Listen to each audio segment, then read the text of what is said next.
Oh yeah, welcome back to another video, guys. Today we're gonna get really informational and I'm gonna throw out as much information as I possibly can. But first, I learned a very important thing yesterday, and that is high sodium intake leads to having a bad jawline because all the sodium and salt in your face is going to absorb all the water and it's going to retain it up here, up in your face. And if you ever notice, I have a really bad jawline, even though I'm sitting around like 10% fat, which usually is pretty like chiseled.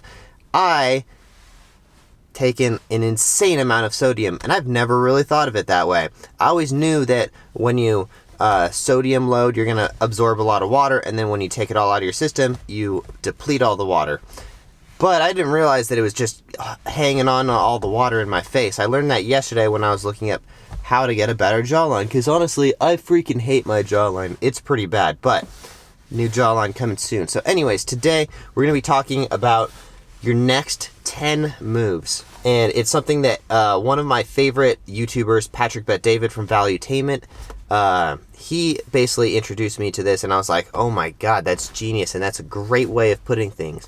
Because there's a lot of people who only think about their next move and maybe one move ahead, like what am I going to do today? Or like, for example, if you're a Doordash driver, you're thinking, oh, I'm just going to go do this order, and then I'm going to go do the next order. You're not thinking, I'm going to go do this, and while I do this, I'm going to do this.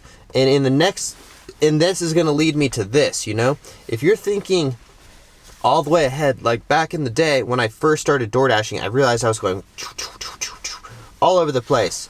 And now it's more like,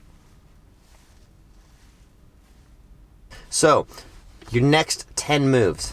Patrick Bet-David has a book called Your Next 5 Moves, but what the moral of this all is I kind of talked about it the other day a little bit, but I really want to bring it back to you guys, and I want you guys to write down your next 10 moves. So let's do this. I wrote down my next 10 moves, but let me break it down to you.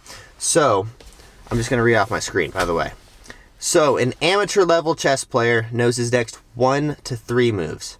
A pro level chess player knows his next 4 to 5 moves. A master chess player knows 6 to 10 moves. And a grandmaster chess player knows 11 to 15 moves ahead of what they're going to do. So they're way ahead, and they're thinking way ahead of what they're going to do. And I've always thought this is something very important, and then the way he explained it and the analogy he used, I was like, oh, that makes so much sense. So rather than thinking like, for example, if we were to relate it to like DoorDash strategies, decline now, I think that's a very amateur level move. Rather than, if you're thinking many moves ahead and you're trying to get as many tasks done at once, I think that's much more of a grandmaster chess player move.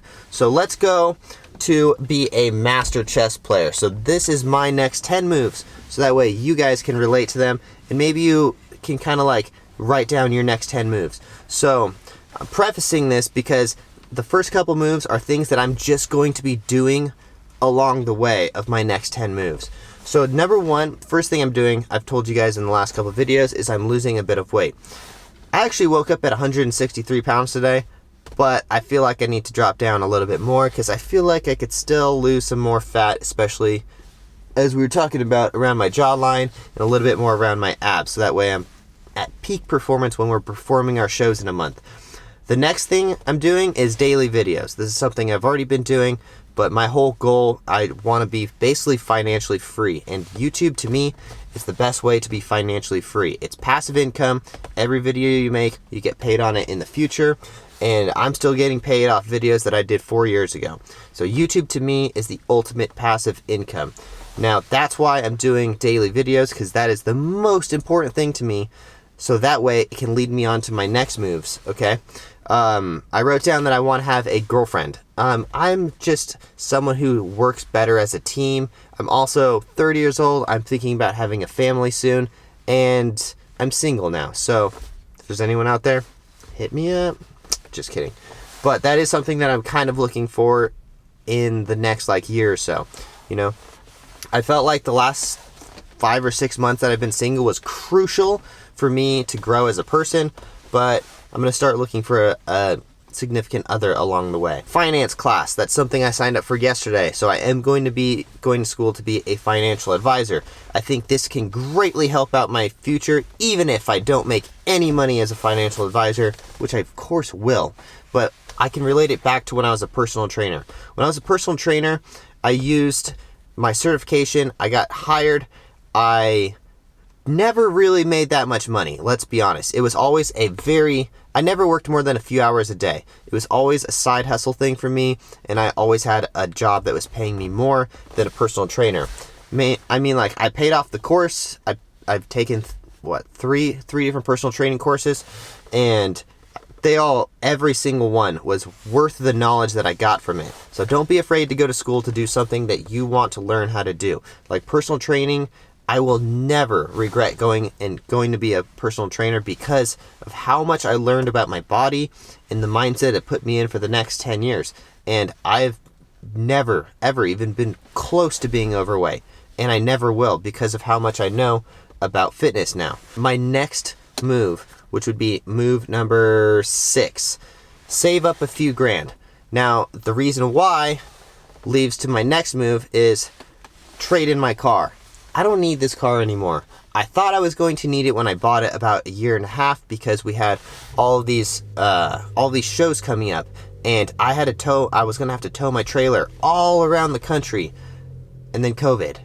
And I've now been just basically using this car, which is a $43,000 car that's used, to basically drive around, do Doordash and stuff. And like personally, I want like a sports car or something, and I want something that's much less valuable, or I get a Tesla. Haven't decided which one.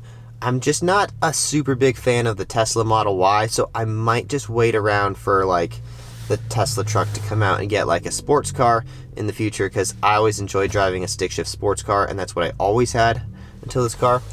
And I just am devaluing this car, and like I just really don't need it. You know, I'm always in here by myself. I don't need 6 seats. So that's just move number 6 or 7 for me. Number 8, save $20,000 for a house. So after I lower my monthly bills with this car I'm paying with insurance and all that stuff, around $600 to $700 with everything, maybe even more, to be honest. If you consider wear and tear and stuff, probably it's draining my budget quite a bit. So after this is gone, I want to save up around $20,000, and this has to be done by next year. I have one more year on this lease, and I made a decision last year. Instead of drop all the money I had in savings on a house and live in the house, I dropped it on my own business instead, because I didn't want to lose equity in my company, and I felt that growing off access was much more important than buying a house. So we went and rented this house instead. And I'm not going to lie, it's a pretty sweet house. So renting can be pretty lucrative, you know. But going forward, I do want to build equity, and I do want to have a house that I can actually put effort into and like build it my own and just like put value into it. So after I get the house, this is about a year. So now we're about a little bit more than a year out.